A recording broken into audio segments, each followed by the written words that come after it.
Good evening, everyone, and welcome. I am Karina Lesser, the Artistic Director of Scripps Presents, and I'm so glad to have so many of you joining us this evening for a conversation with Hanif Abdurraquib. Scripps Presents seems to complement the dynamic humanities curriculum at the college by bringing the most thoughtful and timely writers, artists, and scholars into conversation with our community. Our theme this year is in honor of our 5th anniversary is the future. For us, it's an opportunity to explore what's next across the disciplines: literature, performance, food, activism, and of course, music. It's also an opportunity to host writers who are redefining contemporary criticism, which brings us to today's guest. Hanif Abdurraquib is a poet, essayist, and cultural critic. His poetry has been published in Muzzle, Vinyl, and other journals, and his essays and criticism have been published in The New Yorker, Pitchfork, The New York Times, and Fader. His first full-length poetry collection, The Crown Ain't Worth Much, was named a finalist for the Eric Hoffer Book Award and nominated for a Hurston Wright Legacy Award. His second collection of poems, A Fortune for Your Disaster, won the Lenore Marshall Poetry Prize. His collection of essays, They Can't Kill Us Until They Kill Us, was named a Book of the Year by NPR, Esquire, BuzzFeed, O, Pitchfork, and the Chicago Tribune, among others. Go Ahead in the Rain, Notes to a Tribe Called Quest was a New York Times bestseller and a finalist for both the National Book Critics Circle Award and the Kirkus Prize. Earlier this week, his extraordinary new essay collection, A Little Devil in America, was published, and we're so happy to be celebrating it with him. Today, he'll be joined by the Los Angeles-based writer Chris L. Terry, whose novel Black Card was an NPR Book of the Year. A few housekeeping notes. As always, we'd love to hear from you, our audience. Following Hanif and Chris's conversation, they'll be taking questions, so please share yours in the Q&A section at the bottom of your screen. And tonight's program will begin with a short reading from Hanif, and following, Chris will join him for the conversation. And now I'm so pleased to welcome Hanif Abdurraquib to the Scripps Presents virtual stage. Welcome. Hey, everyone.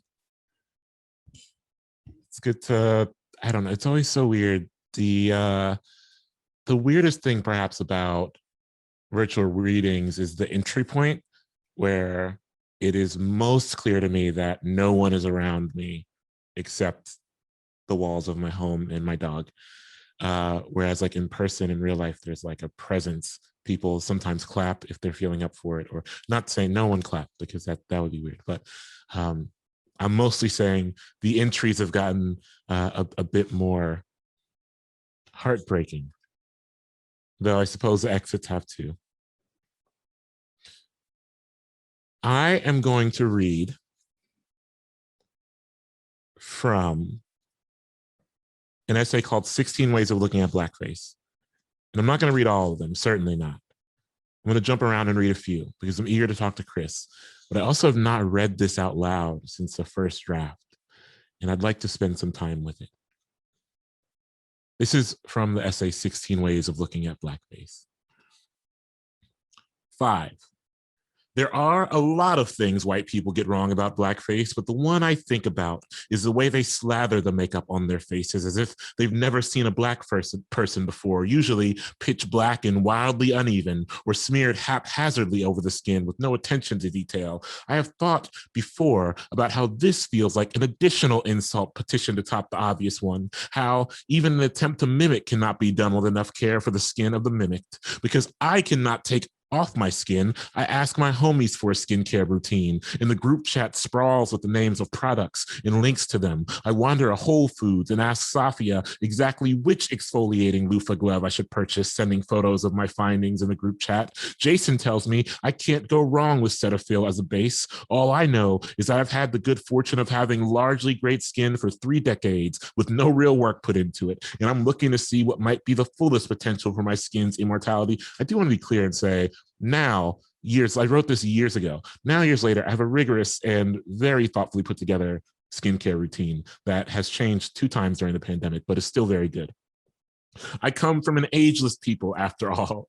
At most Black functions I've been to, someone pulls me aside, points at some alleged elder, and asks me to guess how old this elder is. When I guess too young, they throw out some age bordering on the absurd, ones that seems even more foolish as the sunlight gallops across an absence of wrinkles during a vigorous dance or a laugh that rattles the wind. I most love the mythology of the ageless Blacks, how it truly doesn't crack unless you give yourself over to do the bidding of some evil, like we've all been blessed but might have to sell ourselves to the devil, who surely will want his, and in return, the aging process starts and accelerates. Stacey Dash didn't look a day over 25 when she was running in slow motion through the Chicago airport, trailed by Kanye West in a music video, but 1 year working for Fox News, and the people say she's looking every minute of her age, and the decade she kept at arm's length all that time has finally come, and Lord, did it come to collect. All I know is I'm gonna be on the wrong side of 30 soon, and I'm trying to keep my skin and my spirit clean, and so I spend way too much money on way too many products that I've never seen and don't understand.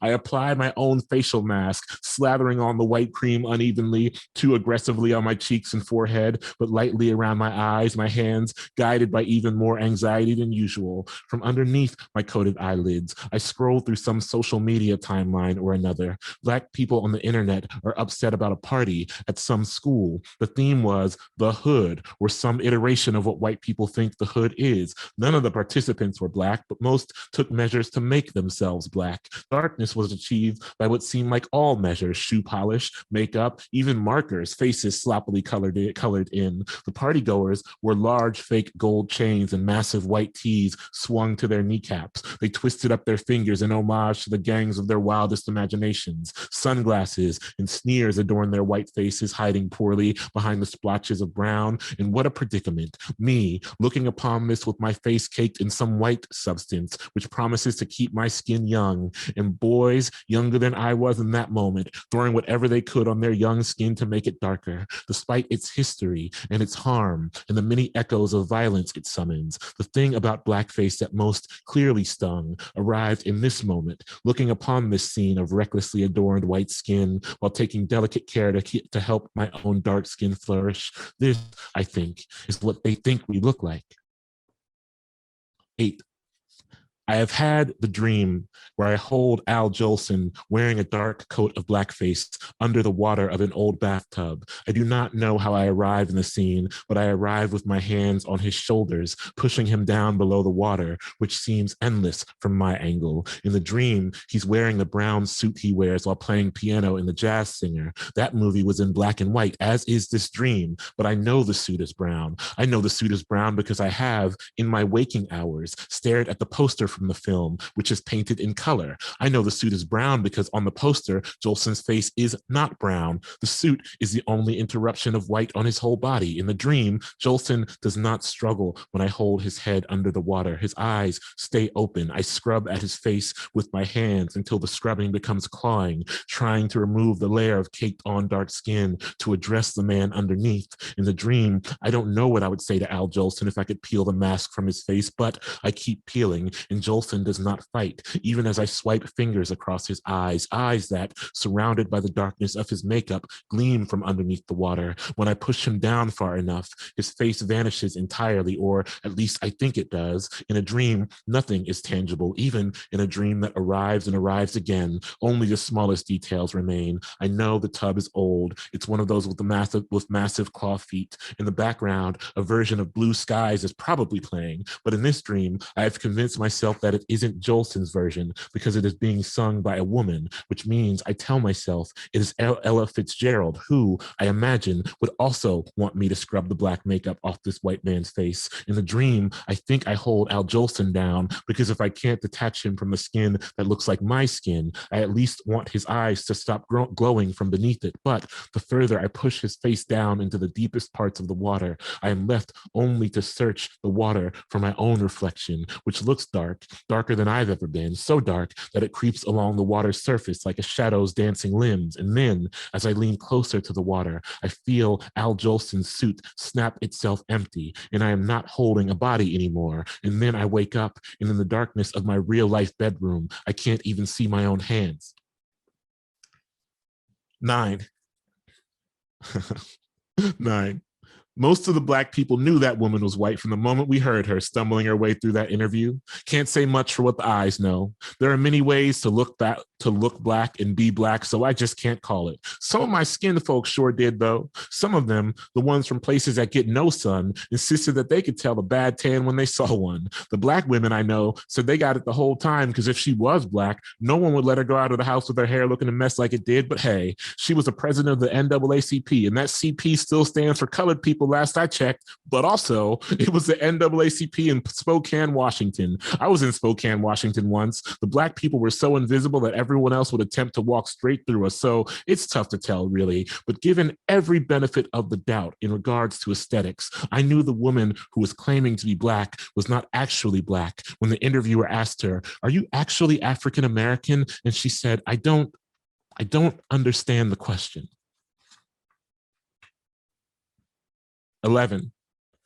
It is Black History Month, and everyone is deciding now would be a good time to admit that they too once wore blackface in college at a party trying to dress up like a rapper or a pop star or some actor from a sitcom. It was the 80s after all, except when it was the 90s, except when it was the 2000s, except when it was last month. Some people on the internet know blackface is bad, but don't seem to be entirely sure why. It's just one of those things white people shouldn't do. I wonder about the benefits and failures of this, how far the country has gotten laying down the framework for societal do's and don'ts while not confronting history, if it is possible to ground a true behavioral shift without attacking the root of blackface, the fact that there will always be an audience wanting a Black face, but not necessarily a Black person. The problem with approaching history in America is that too many people measure things by distance and not by impact. When I die, Al Jolson said, I'll be forgotten. Still, I tell myself, at least people get it, except when they don't. Sometimes they say they don't see why blackface is such a big deal. How else can homage be paid after all? In response, a person on the internet says, if you're so cool with blackface, why don't you wear it to your job tomorrow?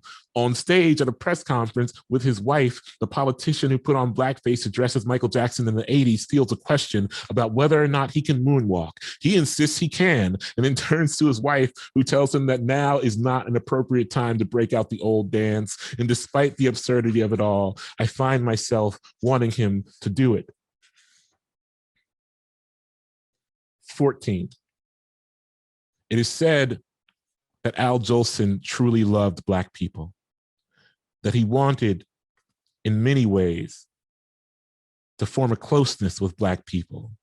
And every corner of him may influence, from music to language to dance. It is true that he gave Black people places to perform, even if they had to join him on stage while his face was colored darker than any of their faces. At his funeral, Black performers lined up to pay respects, tap dancers and background singers and jazz composers. It can be said that the very presence of a white person in the world of jazz fostered a type of closeness with Black people in their lives in that era, when dependency and artistic exchange was more high stakes than it is today. But the thing I find myself explaining most vigorously to people these days is that consumption and love are not equal parts of the same machine. To consume is not to love, and ideally, love is not rooted solely in consumption. I have never seen Al Jolson cry while singing the song Mammy, but Black jazz composer Noble Sissel says there was no sight like it. What Jolson had was a palpable and physical presence of passion. Before being cool was what sold.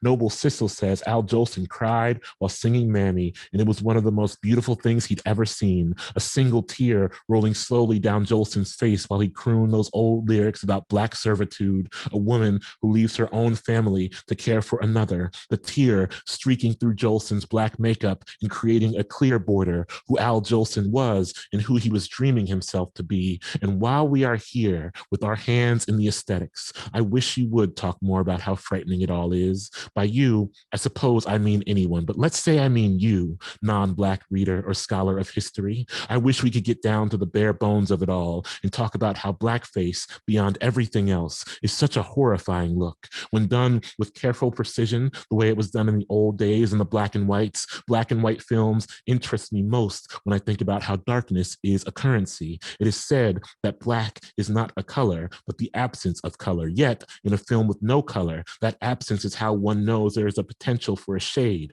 When white performers covered their faces with black paint in black and white films, and when they donned thick, nappy black wigs from behind a screen, all a viewer can witness is the whites of their eyes and the brightness of their lips peeling back occasionally and giving way to a blade of white teeth. It is a kind of vision that stuck with me as a child, watching from a hallway floor and peering into the room of my grandmother, who fell asleep with some classic movie channel network playing. These black people were unlike any I knew, all standing in a chorus of shadows, but for the small bursts of white leaping from their mouths or their open eyes, I looked at myself in the mirror with the lights off the next morning, just to see if I'd vanish. I smiled and opened my eyes as wide as I could, and yet I was still there. Thank you.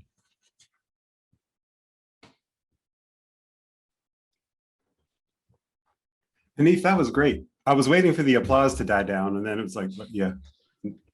No. Yeah, we're just going to let it reverberate. My dog was like hanging out and listening for a bit, and then she walked away. So rejection knows many forms. That was a wonderful reading. It's funny because I hadn't read that in so long, and then I got to the part about Rachel Dolezal, and in my head I was like, "This is so funny that this is I don't know." Yeah, well, go ahead. Well, what's going on in your head? Because I'm glad you brought up Rachel Dolezal. I have a lot of thoughts and feelings about her. Do you remember? I just remember. So I remember when the Dolezal thing first broke, and there was like a 2 to 3 hour window where it was just everything was funny. Like at least among Black people, like everything on the internet was so funny because it seemed. Now it's like more common, I think. And to be clear, like Rachel Dolezal sits in the lineage of people who would pretend to be Black. But now I feel like it is happening, one, more frequently, and two, with more, the stakes are a bit more treacherous, you know? And there's not, the Dolezal thing with the gotcha interview, right? Yeah. Well, the stakes are more treacherous because it's like academics who have taken jobs from Black folks, and of course, Rachel Dolezal is also standing in and taking something from Black people by that pretending to.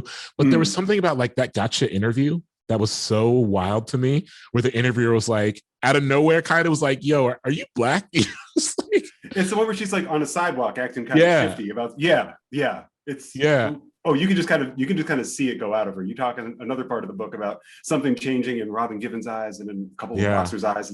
Similar thing in that. She's just been, you can tell right then. She doesn't even have to answer.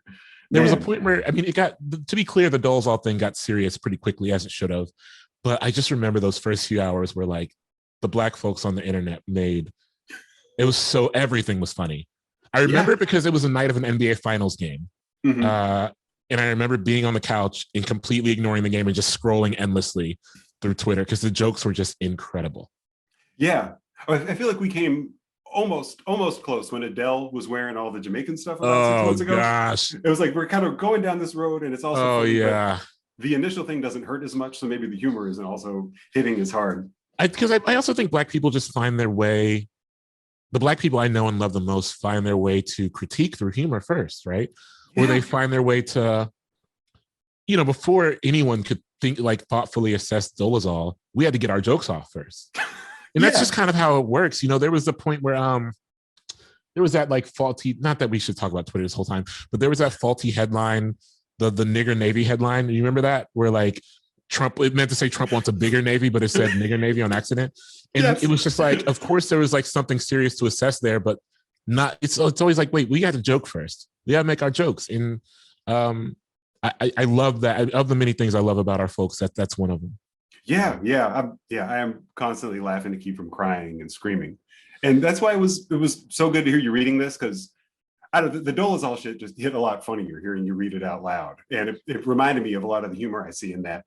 Being kind of as extra light-skinned as I am, when you do the Dolezal type of story, I'm like, shit, is someone about to try to come for me? Like, I get a little paranoid. And then there's also the second where it's like, so how did she pull that off for so long? Like, what? For so long. I mean, it's no disrespect. If anyone here from Spokane, Washington, no disrespect at all. But I suspect that a part of it is because she lives in Spokane, Washington, where she got, Right. I have a theory about there's parts of the country, I just call it white people left to their own devices type of shit. And like it goes on in Spokane. Usually this is like wearing weird hiking shoes or something. But like, I feel like, she couldn't have pulled that off in Philly or something. It had to be up there. Yeah, Spokane is the first place. I remember I was there on tour maybe 20 years ago. And that was like, people just, one of the first times I saw Nazi tattoos out in public. I was buying a new tire at Walmart. Yeah, it's different up there, man. And I mean, because he also kind of came up on punk scenes and whatnot, you know what it's like where you're like geographically what is allowed and what's not, and like where there's more leeway to the kind of like violent behavior of like where there are punks with Nazi tattoos, you know, and like unchecked, you know. Yeah. And so yeah, I mean, like, you know, SLC Punk's a fine movie or whatever, but like the Salt Lake City punk scene, for example, was a place I just knew to avoid, you know, largely. Yeah. What was it? Was it really Nazi there? I only went there once, and we played a really awkward gig. It was pretty rough. Yeah, I was there a couple times, and things got pretty rough. Okay. But that's just like, you know, America's America. You know, what kind of Spindrift is that? What flavor Spindrift is that? Oh, this is my favorite. This is the Arnold Palmer one. It's the iced tea and lemon. What? Yeah, it's like a deep cut. They have it on the bottom shelf at the grocery store. I only have the blackberry. I only drink the blackberry. I would like to broaden my horizons. But all I keep the blackberry on me. That the light is hitting it, so it doesn't work. But that is a blackberry Spindrift. No, I see the purple. It's beautiful. Yeah, that's one of the favorites too. Yeah, I stopped drinking booze about a year ago, or for the most part, and so it's just a lot more Spindrift going on. Speaking of looking at stuff on the internet, did you watch the Ghostface and Raekwon versus battle? I did. Gosh, what an emotional journey for me. Not so much like, so when I tuned in, and so to be clear, I haven't enjoyed the more tightly produced verses. I kind of loved verses where it was just like two producers on their shitty iPhones or whatever playing beats.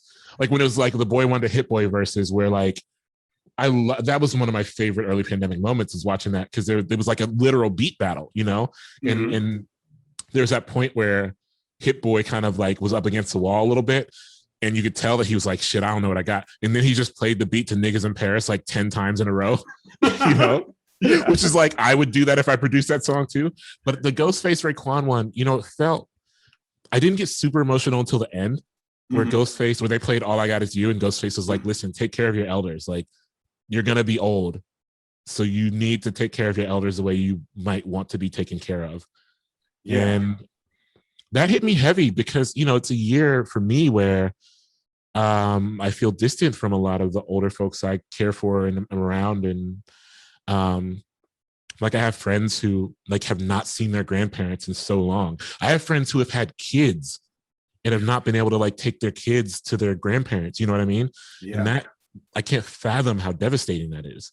And the fact that like, we're talking babies who are evolved, like you have a kid, you know, like they evolve so rapidly emotionally, right? Their emotional awareness is heightened. And so if like your child doesn't know what their grandparents look like 9 months into their life, that's a hard adjustment. Yeah. And so that really sent me down a really sad rabbit hole of like, God, I'm going to get old and I'm going to live alone forever. Oh, yeah. I was kind of feeling my age a little bit too. I was like, Ghostface looks healthier than I've seen him in a long time. I was really incredibly healthy. That. Yeah, they mighty healthy. You might. I was gonna make. I knew you would get there first. The minute I said incredibly healthy, I was like, shit. I should have said mighty healthy. Thank you for leaving me that low hanging fruit. Yeah, I was really touched by just the kind of trash talk that was going on in between, where they clearly love each other. They're just those guys are.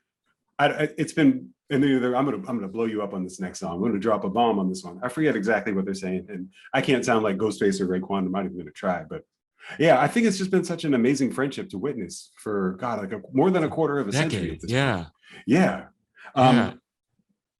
I loved. I finished your book last night, and I loved catching the stuff about the Triumph video about Ghost kissing Ray.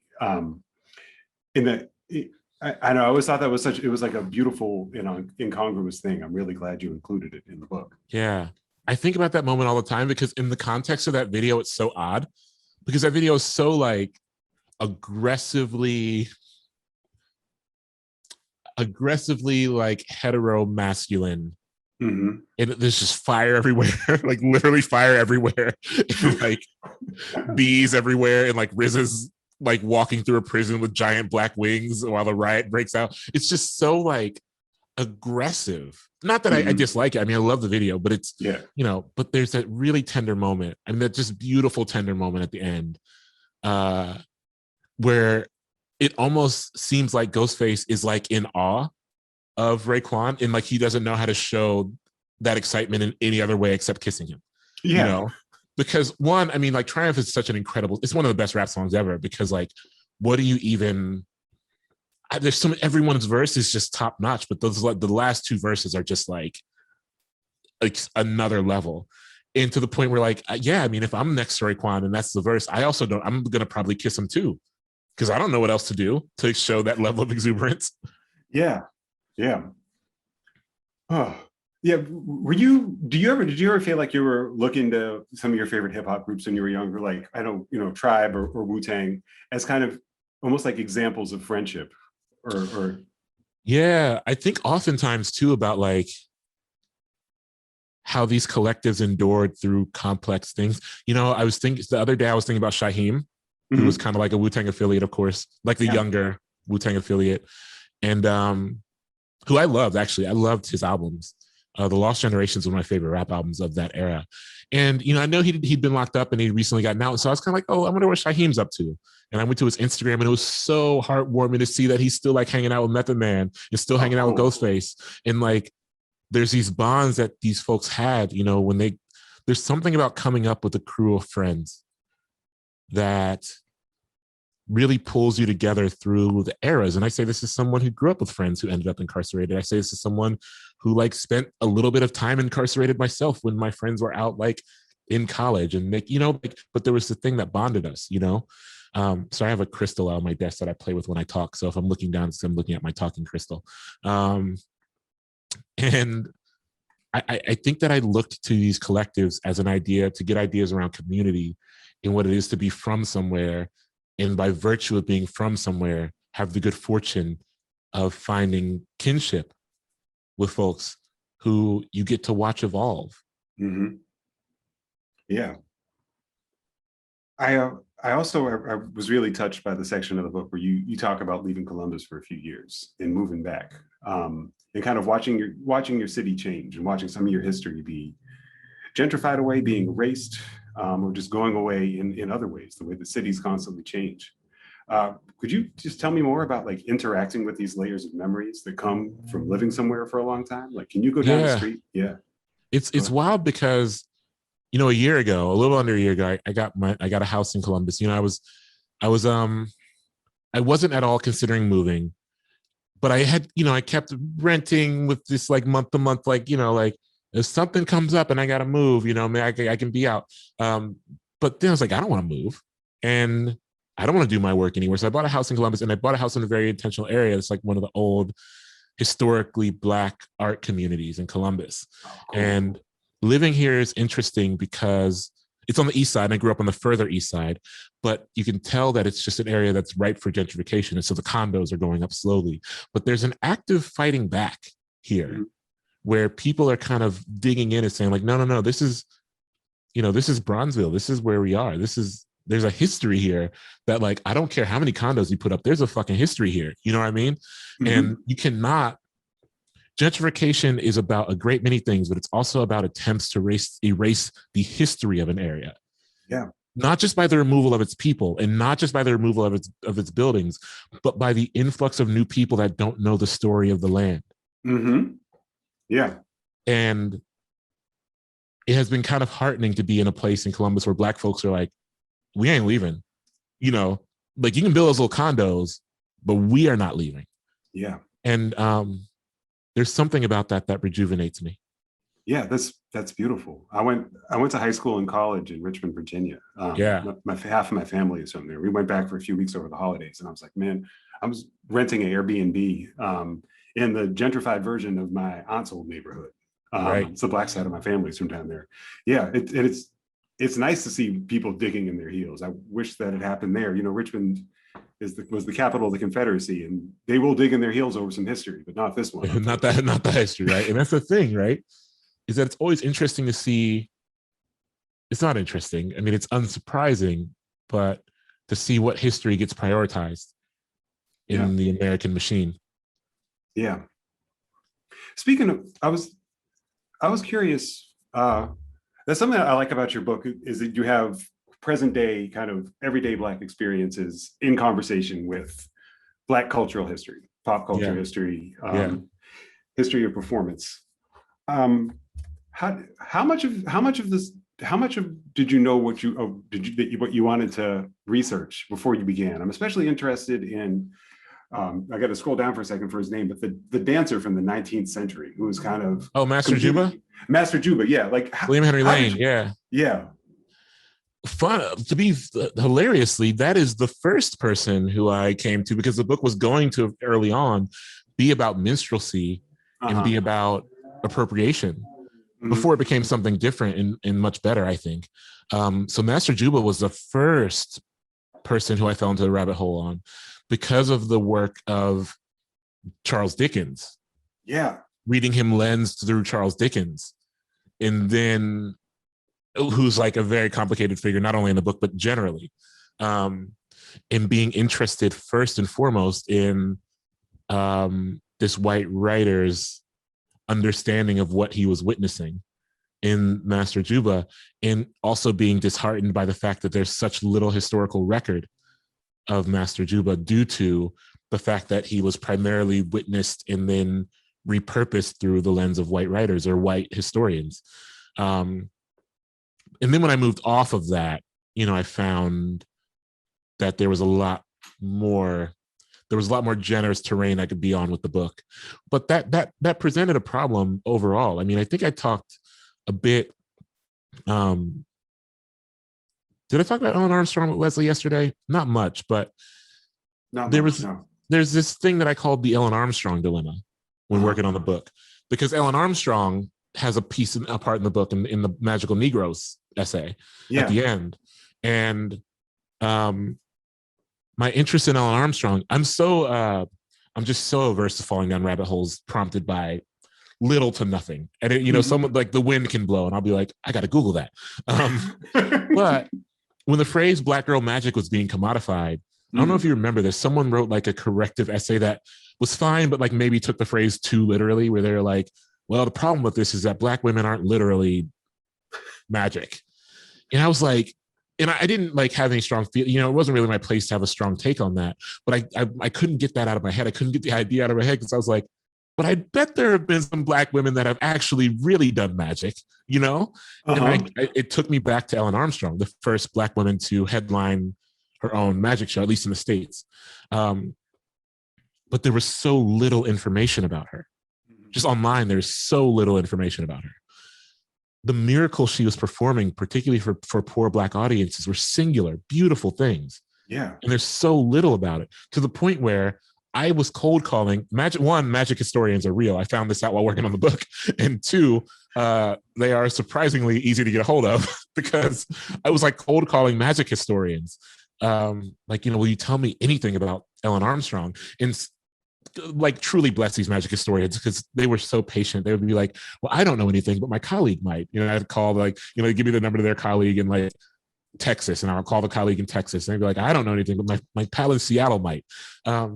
But all of this is to say, so much of my research was driven by this immense hunger to correct the record, to say that no, Ellen Armstrong deserves something more than what exists. Even if I'm not an expert, even if I don't know the full story, Ellen Armstrong was a miraculous performer and deserves something more than what's on the record. And so if I can just push some paragraphs into the world, that's better than nothing.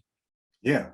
I thought the way that you described her performances and the significance for people with less money was beautiful. Oh yeah, pulling the nickel out from behind people's, which is a trick that I think we take for granted now. But like, for poor Black folks to reach behind the ear and say, look, you have something more than what you came in with. That's a miracle. I mean, she was performing miracles, like real-time miracles. Yeah. What surprised you most when you were researching the book? Well, I didn't know, people have kind of gasped at this, but it was a part of a history I didn't know, but I didn't know anything about the Great Depression era dance marathons at all, until the homie put me onto them and sent me the photos of them. And I was like, that blew my mind. Like, actually, and it shows that I know nothing really. Like, I know some things, but no, which is something I'm not like deriding myself. I take that, I'm eager with that, because I was like, when I saw the photos of the dance marathons, I was telling everyone like, yo, look at this shit. Everyone was like, we know, this is a part of, how did you not know this? But I was like, look at this stuff. And it's like in 2018,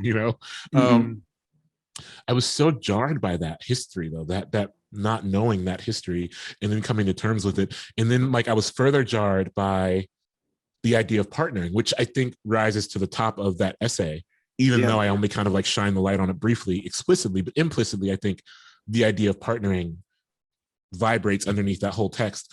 And thinking about those dance marathons where like the partners were sometimes not romantic partners. It was just like, you're my neighbor. Strong. Yeah, you look strong. Like you look like you could hold me up if I needed to like fall asleep in your arms, which is intimacy. Like that's really romantic. Yeah. You know? And so I think I was surprised by how I could I was surprised at the dance marathons, but that led me down this opening of how I'm surprised with myself always, how quickly I try to retreat into romantics when horror is the thing that's in front of me, which I think is like a flaw of my very real life, you know, but, or maybe not a flaw of my very real life, but something that permeates my very real life where it's like the horror is most present. And I'm someone who believes that, you know, I'm a cynic somewhat, or I'm someone who at least believes that life is imbued with a lot of suffering. But I think my awareness of that forces me to bend towards the romantic at every turn. And so even when confronted with the horror of the dance marathon, it's like, I don't know, man, like holding up a mirror for someone who you don't love so that they can make themselves more beautiful is a mode of romantics. Yeah. No, it's an extremely intimate experience. I see that. Yeah, and I guess if you have the suffering, you need to have the equal degree of romance going in the other direction to balance it out. Maybe life isn't all suffering. I don't mean to seem like so dramatic, but I do think that I am very aware of the many ways a heart can break just by virtue of living. Sure. Which doesn't always mean like I've had my heart broken twice today in inconsequential ways that I'm over it by now. You know, like a pair of sneakers I ordered came and they look worse on my feet than I anticipated. And that's like a heartbreak, but like really I'm fine. You know, and so I perhaps am someone who has stopped thinking about heartbreak only as a large agonizing thing and has instead understood that I consume heartbreak in many ways, some of them inconsequential. Sure. I know that true disappointment well. I loved your Air Max Day post, by the way. I was surprised that you didn't talk about dressing more in the book, because I think of that as like one of a key part of performance. I do too. So it's funny you say that, because one of the pieces I pulled from the book was a piece about dressing, because it wasn't, I mean, it just wasn't good, if I'm being real with myself. Bullshit. I thought it was good. In my head, I thought it was good. And when working with the editor, you know, it was kind of just like the brilliant Maya Millett, by the way, genius editor who just really worked this book into shape. It was kind of one of those things where you're like, are you sure this is good? And I was like, I don't think I can answer that confidently.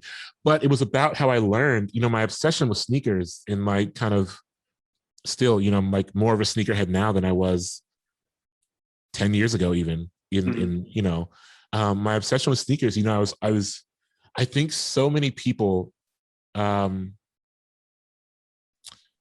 don't want to, maybe I don't want to generalize this with gender, but I will say the straight cis men that I know were taught to dress like head down. You know, some of this just comes with like the idea of putting on a dress shirt first and then a tie. And it's something that shows up in film as a trope where you see the guy in like the dress shirt and the boxers or whatever the fuck. Sure. But I think that I really learned to dress when I began dressing from the feet up. Now, of course, now I just like wear various hoodies every day. But I think that I am my best dresser when I am beginning from the shoes and then reverse engineering an outfit from the bottom up, which is how the Air Max Day post came to be, because I put on those paras and I was like, oh, not that I'm like naked, not to give everyone a horrible image of me like naked with sneakers on, but I'm thinking like visualizing an outfit, not like, but I was like, oh, I have a soccer kit. It's like, I know I have a West Ham soccer kit that matches these shoes. But I think I found my way to that much more quickly than I would had I like put on the shirt and then stood in my sneaker closet like, well, what am I going to do now? You know? Yeah. I mean, some of this is just, I have more sneakers than clothes. And so that's the thing too. Yeah. I mean, you're probably never going to buy a pair of sneakers to go with a hat, but you might buy a hat to go with some sneakers. I agree. Right. You know, it comes together easier when you go from the ground up. It's the best way to build. So we're going to go to audience questions in just a few minutes. So everybody out there who is listening, who has joined us, please get some stuff in the chat. We don't have a lot. I got more for Hanif, but I know you do too. And I would love to hear more. I would love to hear more from you, Chris, especially because am I rambling too much? Not at all. I'm loving it. And I don't think people are signing off or anything either. They better not be. Yeah. I wanted to thank you for talking about Black soldiers' experiences in the World Wars. My grandfather was a mechanic in World War II, and he was always I didn't always understand why I was like glad that he didn't go get shot at, you know? Right. But he was very ambivalent about the experience. Like there's some stuff he just wouldn't do after the war. And I wanted to thank you for touching on some of those experiences of like Black soldiers being used but marginalized in the wars. And I mean, that's a research point that was so fascinating for me. In the Josephine Baker piece, I talk about like jazz coming to Paris and like not connecting. And I never in my life connected, even knowing the history of jazz globally, never connected war's relationship to like Black people, it's Black soldiers and their connection to jazz in Paris. Never even thought about it until I did research for this book. Never thought about the way that Spade spread, being in part because Black soldiers came back from war and like spread it throughout, particularly the American South. I just, the machinery of war hums underneath so many movements of American culture. And it is why, I mean, it's just wild. There's no other word for it. It's just like researching this book, I was like, there was another point, I forget, there was another essay in the book where I learned something that I had to cut the section, but I learned something else was a derivative of war and Black soldiers at war. And it's like, gosh, like the American war machine is just intertwined. And now, I feel like I can talk about this now because Random House announced it. My next book, I'm working on a thing about basketball and LeBron James in Ohio. And in one of the chapters, I talk about the Hummer. You know, LeBron James got in trouble in high school because he had a Hummer, an H2, when they were like all the rage. And I had to do some research on like how the H2 came to life and how like it's because people wanted to mimic the vehicles that soldiers had. Yeah. You know, like the big Hummers. And it's just, I don't know. I could talk about this forever. This is maybe my new obsession, replacing Soul Train, which is a depressing bridge. I wish it was still Soul Train. Maybe I'll just get back into the Soul Train. But it is how the aesthetics of war, even more than the wars themselves, permeate American culture. Yeah. And talking about Black soldiers in there, there's in another part of the book, you're talking about the idea of being Black is to be often be asked to like fix a problem that you didn't create. I mean, who's doing that more than a soldier, right? Right. Yeah. So I guess my last question before we go to audience stuff, when was the first time that pop culture really touched you, or really spoke to you, or really felt like it gave you like a connection to the world at large and to other people? So here's the thing. I don't know if this is the best answer, but this is the answer that I've been orbiting lately. I remember vividly being a kid and hearing Nina Simone's version of Pirate Jenny. And being, I don't even remember how young I was, maybe 8 or 9, and having a horrific nightmare about it. Like visualizing, you know, Pirate Jenny, everyone should go listen to the 3 Penny Opera version of Pirate Jenny and then listen to Nina's version of Pirate Jenny, because I think it's another example of one thing that Nina does immensely well, which is the repurposing of song and rearticulation of other people's songs to make them like distinctly, not only Black, but like very haunted. And I remember the dream. I don't remember any of my dreams ever, but I remember the dream I had about Pirate Jenny so vividly. And I remember not being afraid of Nina Simone, but being in awe of what she could conjure, you know? Like even as a kid being like drawn to Nina Simone, because in my mind, she had implanted this immense thing upon me that I couldn't shake, like was haunted by for years. And I think that's the first time. That's not like a neat answer because it didn't connect me to people, but that's the first time I was like, yo, music is maybe more than just some music, you know, like music is maybe more than just some shit the people I love play in their cars, you know? Because I still remember that dream. I remember every detail of it. It was the first nightmare I remember having, and it's the one that I still carry with me. And, you know, I could have chosen to be afraid of Nina Simone, but instead I was like, if she had the power to do that inside my brain, then I got to get more of that. Like, I don't really want to be scared every night I go to bed, but I got to get more of like whatever's on the other side of that. Yeah. Yeah. Wow. Yeah. I have some of my most memorable dreams came, I think, when I was probably around that same age you were. Yeah, it's weird what will stick with you. And Yeah. mine wasn't that pop culture related. I think one was about a GI Joe. Um, um, hmm. Well, yeah, Hanif, thank you. Let's start with some audience questions. The first one we have here. I'm curious about whether you think Gillian Welch and David Rawlings are just past the point that they were 10 or 15 years ago, when people were questioning their Americana bona fides. You know, her being from Yeah. Santa Monica and Dave is a guy from the Northeast, and they're playing like kind of Yeah. Southern music. The asker, who was unidentified, also says that they loved your article about them last year. Thank you for your work. Yeah, well, thank you for that question. You know, Gil and Dave, when they talk about, I do think that, but I also think it's just because there's no gentle way to say this. They're just better than everybody else. You know, there's just no one who can write like them, and there's no one who can play like them. And so there's no one who can like honor the machinery of that music like them. And like, you just, at some point, questions of geography can never trump questions of actual talent and what they bring to the work, right? And they're so rigorous about what they bring to the work and how they honor that work, and they're rigorous about how they pay homage to the people before. I mean, the why am I forgetting the album? The All the Good Times album, where they covered all those folk standards. When I was at their, I think I maybe wrote about this in the piece, so it maybe got cut. When I was at their house writing that piece, like, Dave Rawlings went in the house and bought out the book, this like book of folk standards that they covered those songs from. And they were like, that book was torn to hell, because they'd had it, like Gillian had taken it from Berkeley when they were at Berkeley, and they were like, no folk musicians. Gillian found this book and like took it, and they'd had it for like 30 years or whatever. And they learned out of that book partially. And to see that was something else for me, to be like, oh, y'all are like actual veterans in song, and they're not even that old, to be clear, but they really have a rich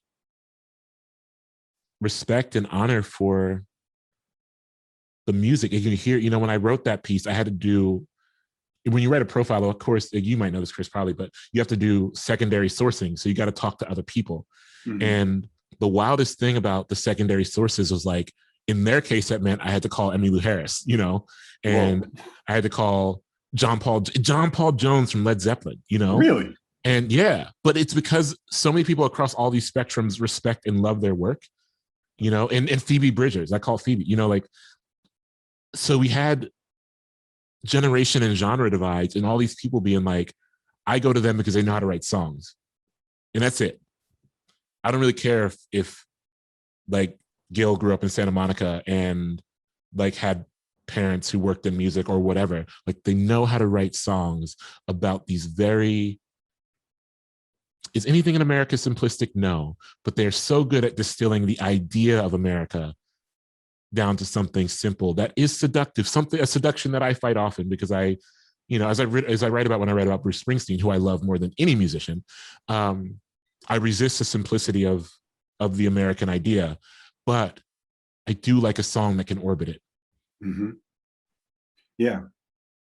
Yeah, I listen to Time the Revelator every day. Oh gosh. 2002. That, and it's like, and they don't even know, you know, I feel like I don't think I'm not very confident in my skills at many things. I think I'm a very good interviewer, and I'm a very good, like, I've done enough profiles where I can kind of keep myself together or whatever. But there was a point with Dave where I was like, listen, I'm like, how do you play the way you play? Like, I don't understand. Like, how do you do that shit? Mm-hmm. And he was just like, I don't know. I just hear the music differently. And I think there's a way that you just can't explain some things. Yeah. Yeah, it would be kind of weird if he had an actual explanation. That would have been strange. He's such a unique guitarist and a beautiful one. So the next question we have: in the past couple of years, I've read nonfiction by poets. You, Kathy Park Hong, Carolyn Forche, and that has ended up being among my favorite books of these years. All these books are effortless, at least to read, and beautifully insightful. So what is it about being a poet that translates so well into specifically nonfiction storytelling? I can't answer that well, but I will say, if you haven't read Carolyn Forche, the lighting is killing that too. Carolyn Forche's book of poems and the lateness of the world. Carolyn Forche is such a hero of mine. Can I tell a Carolyn Forche story real quick? Please do. partially because I don't have a good answer for that question, but partially because I love this story. So some people in here might be familiar with page meet stage, which is a kind of archaic in binary kind of foolish writing thing where poets with a quote unquote page background read poems. It's like a verses kind of. Poets with a quote unquote page background read poems with a poet with a quote unquote stage background. And at AWP in 2017, I think, I got asked to do it with Carolyn Forche, who I knew her work, but had never heard her read. And, you know, beforehand, I reached out just because I wanted to get in touch and whatever. And I was like, well, you know, like, what should I bring? Like, what are you thinking tone wise? And she just said, can you bring a folder with all your poems? And I said, okay. You know, I was like, I'm at the AWP hotel. There's a printer here. I'll just print out my manuscript, I guess. And I show up. First off, she's an incredible reader, and she just like blew me off the stage in the first poem. But also, I could tell what she was doing. So I went up first, and I read a poem about my mother that used a deer as a central image. And as I got halfway through the poem, out of the corner of my eye, I saw Carolyn Forche like nod, open up this folder, and start sifting through her poems. And then she gets up, not even saying anything to me. She gets up and goes, I'm going to read a poem about a deer. And she read a poem about a deer and being like a child.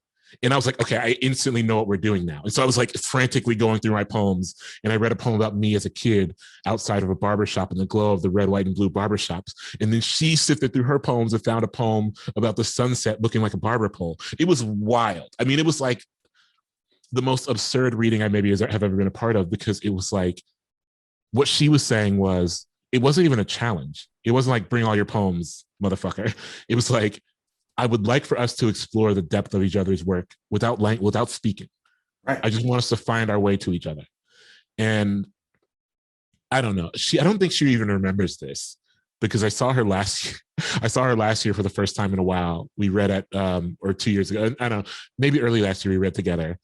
And I was like, Carolyn, like, your work means so much to me. We read at Page Meet Stage and it changed the way I thought about reading. And she was just like, okay. But needless to say, I mean, Carolyn Forche is a wonderful person. To get to the question, for me, I can only answer for me. I think that because one, I began as a nonfiction writer who worked to hone my nonfiction through an understanding of poetry. I think that I have figured out how to use language visually to ask people, not to make people, but to invite people to see things that they might not otherwise see if I were to just rely on research or narrative arcs. And I think that my peers perhaps try that as well, but I learned from all of them. So the next question. I love the idea that you are motivated by a desire to correct the record. What records are you currently correcting, or do you feel are overdue for correction?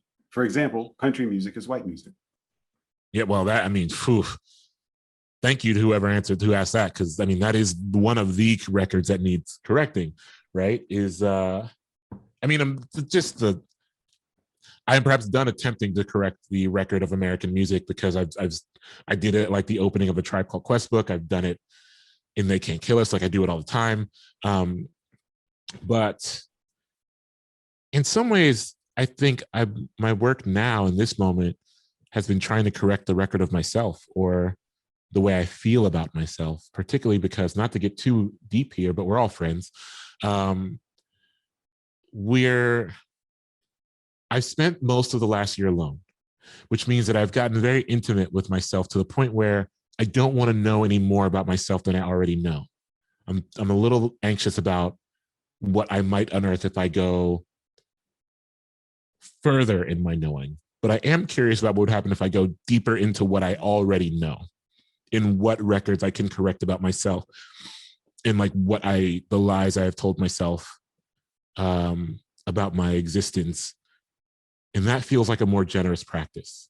So that's one record I'm trying to correct. Another one is, I think, because I'm sure you weren't asking, whoever asked that question wasn't asking like for the answer I'd give my therapist, which I would actually probably not give that answer to my therapist, and she would shake it out of me. But I'm also thinking about all the time, and I am not the best person to do this, but I'm the person who's eager to continue the work of it, is correcting the history of women in rap.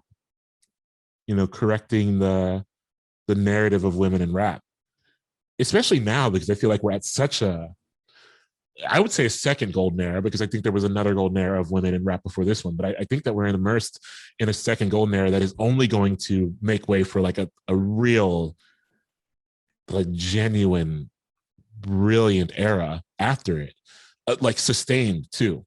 But that makes me always want to correct the past record and think about the real Roxanne and Roxanne Shante and Bahamadia and Rod Digga, and because so much, I think when we talk about 90s women in rap, it's so centered on Foxy Brown and Lil' Kim, who obviously like take nothing away from what they offered, incredible. But there were so many other, like Lady of Rage, there were so many women who I think were orbiting my listening experience outside of that. And I think to contextualize them helps me make sense of the current golden era. And so that's a record I'm thinking about correction. Though I think there are, a lot of Black women who are doing that better than I could. And so I'm thankful to be present for that record correction. Same. I feel like something has shifted for the better and seemingly for good, or permanently. Yeah, it feels permanent in the last few years. And it makes me really, really happy. Yeah. The last question we have, I've read all your books except for A Little Devil. I'm a huge fan, so thank you. We love to see it.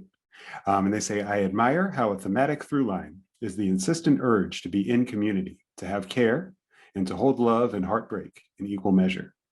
How do you remind yourself to be generous to yourself and to others? Gosh, thank you for that question.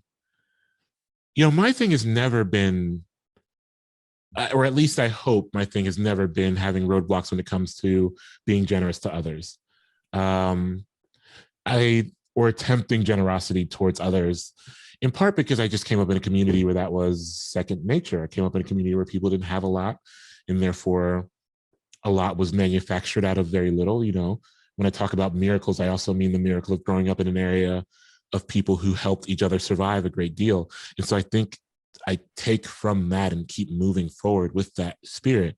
Also, I just love being present with people, the thing I miss about, and like being secondary to my own needs, being secondary to that, the thing I miss about readings in person is not necessarily my reading, though, I do like to bring my full self to every reading I do, but it's not like I'm like, man, I miss being in front of people and reading my own words. What I actually miss is the Q&A, and I deeply, deeply miss the book signing, because for me, that was where I got to talk to people, like one-on-one, and I got to hear stories from people. And sometimes I would see people for second and third and fourth times, and they'd tell me what they'd been up to since the last time I saw them, since I did a reading in the city. That's what I miss. I really ache for that. I'm fine reading in my weirdly lit office alone, and I'm fine. And I do love the accessibility of the digital space where people can come from all over. All of this is wonderful, but I do miss that tactile experience of like someone my age handing me a book and being like, I think we were at the same show in 1999 or 2004, or like a young Black punk kid in the city being like, my scene kind of sucks. What do I do? Like that kind of stuff I really, really just miss, because the only reason I ever started writing was to feel less alone in my excitements, in my obsessions. And every time I would read, go out into a place and read and do the book signings, I was reminded that like I am not unique in my obsessions and excitements, and that there are people who just want to talk about this shit. And I'm like there. It's why, like, I don't know, the best use of the question function on Instagram to me is just asking people like, tell me something you like about a song. Now, the hard part is, how do I be generous to myself? I mean, everyone's going to hear a lot about this during the book tour, so I'll spare you, but you may have heard that I've recently gotten to fruits and vegetables. It's so funny. I feel like that's become the big, I did an interview today where someone was like, so I hear you're into vegetables now. And it's like, oh no, I'm becoming the guy. This is going to be the thing that I get asked about all the fucking time. But I have gotten into fruits and vegetables, plums specifically. I'm like William Carlos Williams. But that on a large scale, I think, is me being a little generous to myself. But there are ways that I have learned I mean, people who know my work and know me a little bit know that, I'm someone who struggles with mental health in a way. I have anxiety disorders that are sometimes depression and all of these things. And I think getting to a place where I've stopped feeling like those are failures of my makeup, and instead feeling a lot of gratitude, that word again, for the fact that the way I confront the world is unique and calls for a type of uniqueness. That has been comforting for me. And I think that is a small generosity. There are still a great many ways that I'm not generous with myself, but trying to be. I sleep 8 hours a night, 7, 8 hours a night now, which is great. I got some new pillows a few months ago that have been great. I make vegetables for myself every night. These are like, tangible ways, but the emotional generosity I'm still working on. Nice. Thank you, Hanif. And thank you, everybody, for coming. Thank you, everyone, truly. And Chris, it's, I wish we could do this more often. Like, really, it's good to see you and get to talk to you. Me too. It's wonderful to see you, Hanif. It was great talking to you. And everybody here, get yourself a copy of A Little Devil in America. There's a link in the chat. You can order it from SO1 Books, which is a Black-owned bookstore here in Los Angeles. I can actually see it out my window if I Wait, really? look over a big building. Yeah, I live like 2 blocks away. No way. If there was not a big-ass bank in the way, I would be able to see it. I can feel it. Anyway, it's not about my experience. It's about your experience. Get this book, please. And thank you to everyone at Scripps College for putting this together. Hanif, thank you. Thank you so much. Thank you both so much. Speaking of generosity, you've both been so generous and candid with your time and your thoughts tonight. We so appreciate it. The chat is the Q&A is blowing up. We have many more questions, so we'll consider. Should I do like a speed round? Should I do like a speed answer question round? I will. You will do it. All right. Let's pull it. Yeah. I think we've got a few quick ones that might be good here. Let's do it. I'm here. I'm not going anywhere. I'm just in my house. All right. We've got thoughts on Lil Nas X's Devil Shoes. Okay. This is supposed to be a speed round. Thematically love them. As a sneaker person, structurally, the Air Max 97 is not my favorite Air Max silhouette. And so I think aesthetically, the shoe is not pleasing. Thematically, very cool. Excellent. How did Columbus Crew winning MLS Cup affect your mood this weird year? Oh, gosh. I was like, that night, I cried. I mean, that night when they won, especially because I think so many of us here in Columbus, Crew fans especially, were maybe like, they can win, but if they don't, them just making it is fine. Like, them making it to the finals fine. But that night, not only that they won, they dominated. Like, from whistle to whistle, dominated. And it was like, I don't know. I could talk about this forever. I remember the beginning of the season. I was so petty. I'm not normally a petty sports fan, but I remember the beginning of the season, all those fucking analysts that picked the Crew to finish like 6th and 8th in their division. And then they won. I was like tweeting about it. I was tweeting at the analysts like, y'all remember you said this? I was very out of character that night. But I celebrated at the United Dairy Farmers. Shout out to anyone who's from Ohio and knows United Dairy Farmers. I got a sherbet freeze from United Dairy Farmers, sat on the hood of my car outside the stadium and just soaked it all in. I think that there's more than one question about this. We need to know about your skincare routine. Okay. Yes. Well, how can I condense it? Because it's very intense. In the morning, so I work out a lot. I work out in the mornings before. So in the mornings, I kind of just like post-workout have a face wash that just kind of removes the oils and whatnot. And I will say this, I'm just as rigorous about my beard care, because like if you have great skincare routine, but not a good beard care routine, you're just like, I don't know, putting shiny rims on a car that doesn't run, which, I've certainly done. But so I have a good beard care routine that we can get into at another time. But in the evening, I use this Lumen charcoal cleanser that I let sit for a bit. And then I have a Lumen moisturizer. And then I have like the Good Genes serum that I kind of do over that. And then I have another like complexion even out there. I don't really know the names of skincare products. I just know I use them. But there's this thing that like evens out the complexion that I put on before bed as like a leave-on thing. And then twice a week, although I haven't been able to do it this week because I've been so busy, I have this like these masks that I alternate between. One exfoliating and one more moisturizing that I kind of put on at night while I'm watching the basketball, while I'm watching the old NBA. So yeah, I mean, the skincare routine is pretty intense, but I stick to it because I only have one face, and I feel like my face is like fine, but that means I have to like work to make it just above average. I got to put in the work to get to like I'm just trying to stay as okay looking as I can for as long as I can. Well, it sounds like the renewed interest in fruits and vegetables is also a good thing to do. And there's a question here, maybe both you and Chris can answer, around, it says speed round on fave food. Chris, you go. You tell me your favorite food. Man, I mean, I have coffee, oatmeal, bananas, hummus pretty much every day, but I don't just like beige stuff. I make a pot of greens every week with some tomatoes in them and some smoked paprika. Oof. And they just opened up this place called Jerusalem Chicken near me. It's like a kind of Mediterranean rotisserie chicken place. And I'm going dummy over there like once a week, bringing home all this hummus and everything. So because you don't eat meat, right? You don't eat. Oh, I eat meat kind of sparingly, but I'll eat half of one of those chickens in just a few minutes, and it gets ugly. So that's some of my favorite. Also, skincare stuff.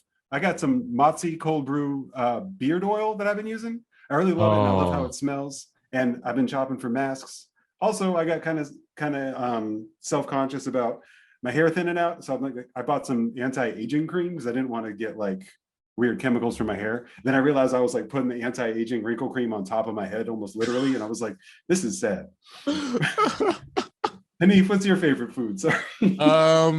I love I'll tell you my favorite food right now. So there's a restaurant in Columbus called Town Hall that has these like sweet potato skin boats.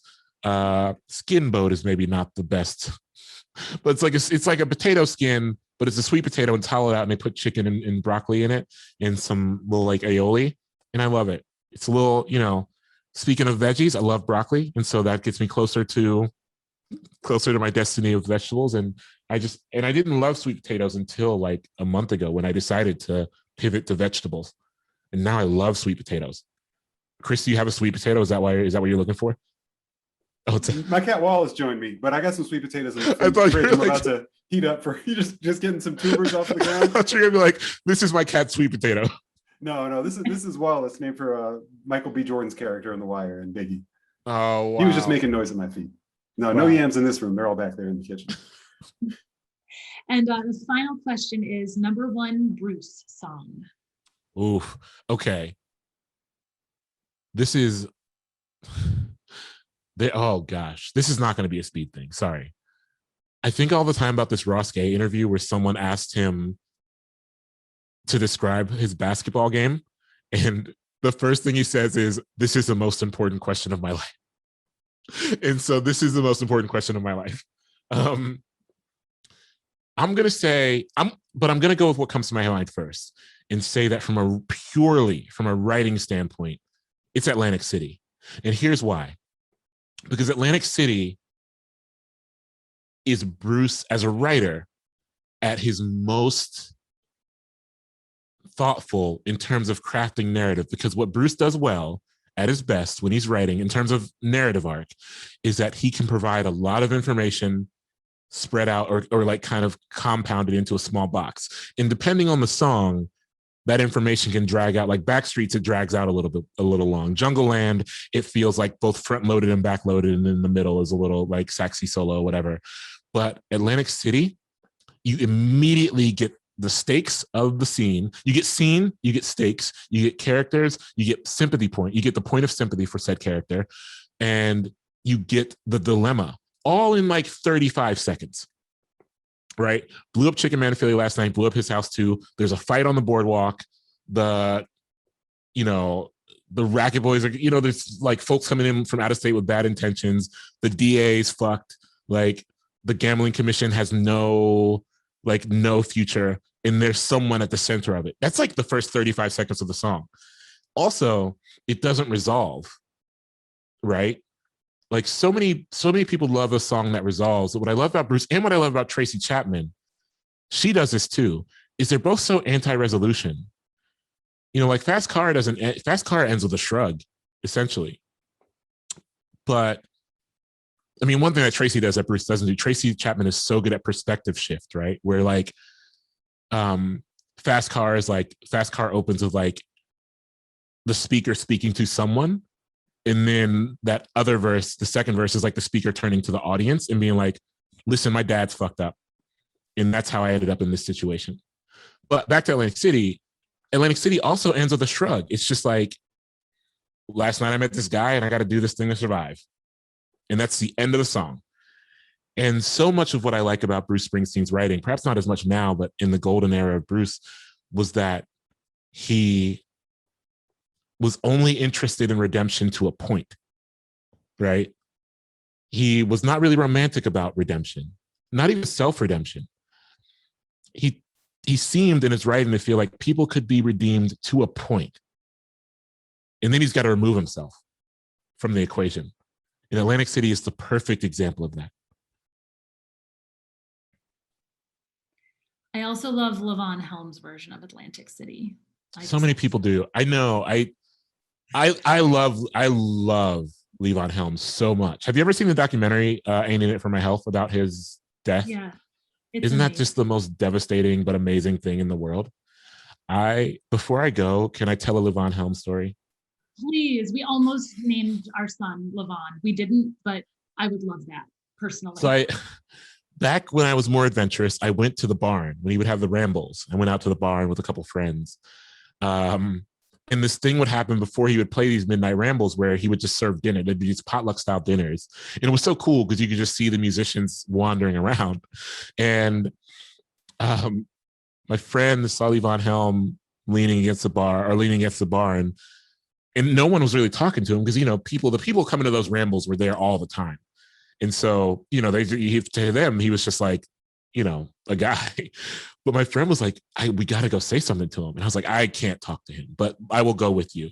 And he went up to him. And the question he asked was it hard for you? He said something like, playing drums and singing at the same time seems really hard. And Levon Helm shrugged, took a sip of whatever moonshine he was drinking, and said, never had too much trouble with it myself. And just like walked away.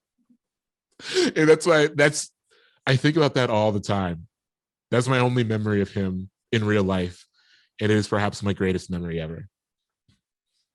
That's amazing. I love it. Well, thank you so much for taking time on the speed round here, and congratulations on the new book. We feel so honored.